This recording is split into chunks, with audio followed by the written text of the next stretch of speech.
Hello guys, you're welcome back to Naija News and Entertainment. Ultimate Love, another step to greater heights, Rosie says as she signs another endorsement.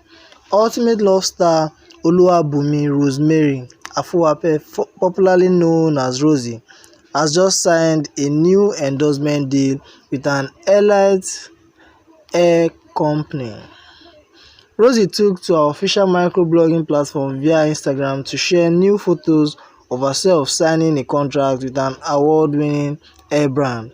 Rosie revealed to her fans that she has taken another step to greater heights, sharing the photo. She wrote, "Another step to greater heights." See the post she shared below. This is great news for Roxy fans as their favorite couple keep winning and signing new deals. More grace we pray. Their fans quickly took to our comment section to air their views, congratulating Rosie for bagging another deal. These are the fans' reaction. And recall that Rosie is the co-winner of Ultimate Love 2020 reality show alongside her partner Kachi.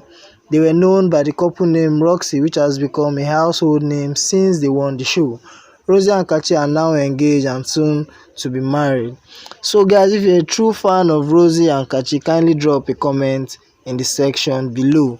And also don't forget to subscribe if you are new. Subscribe to my channel and also hit on the bell icon to get new notification when the story drop.